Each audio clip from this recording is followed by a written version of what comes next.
Hi there, good morning. So we're just going to set some of these hives up for winter now in the association apiary. So we've done a lot of the work already. The colonies have been fed, and you'll notice that the super is underneath the brood box and the queen excluder's out of the hive. So we don't want the queen excluder in because the bees won't travel through a queen excluder, leave the queen behind even if there's great stores.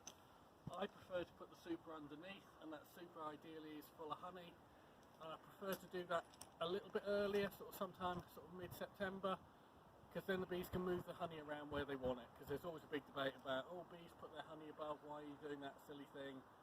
The idea is it raises them up off the open mesh floor, and in the spring when you come back, all your bees will be in your brood box, not in the super, and that's kind of really where you want them. So just put the lid off. The one thing we haven't quite finished on these colonies is there's still apiarguard treatment on. It's had the first treatment and it's halfway through the second treatment. It's about 2 weeks through the second treatment, but the second treatment recommends 2 to 4 weeks, and I can see quite clearly the tray's still got apiarguard in it. So I'm going to leave it there for a little bit longer. But what I'm going to do at this point is just do the other things I do in winter, which is put empty super on and a block of this cavity wall insulation, and I just put a little handle in it because if it's quite a snug fit, trying to get it out can be tricky. Normally in winter what I'd also do is I'd put a block of fondant on there, but I'll put the block of fondant above the crown board hole when I take the apiarguard off, because at the moment there's not a lot of point in putting it on because I suspect they won't eat it when the apiarguard's on. They don't seem to like to take food down when that is in. So just drop that in.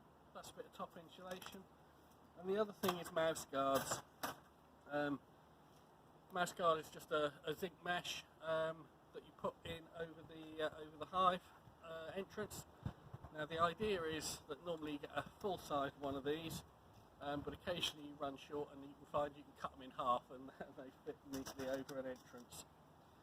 The other thing I'm going to do as I do this is I'm just going to flip the entrance block if I can, and it's not completely properlised in. I'm going to flip it upside down. Oops. If I can get it out in vaguely one piece. Here we go.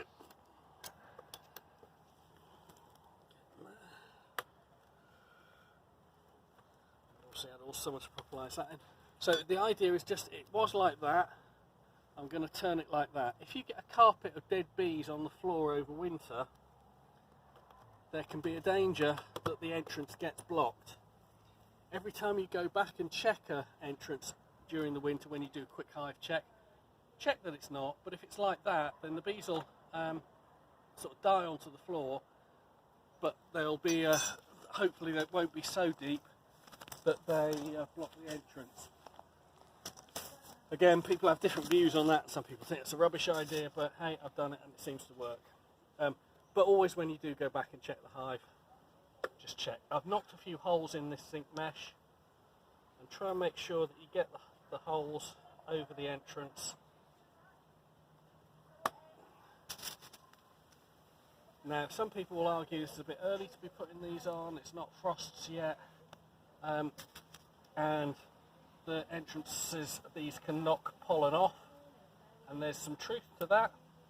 The danger is if you leave it until the first frosts have started and mice have already got into the hive, then all you've done is trap them up the mouse inside, and they can do a lot of damage. They can urinate in the hive, they can poo in the hive, and they can make a real mess of it.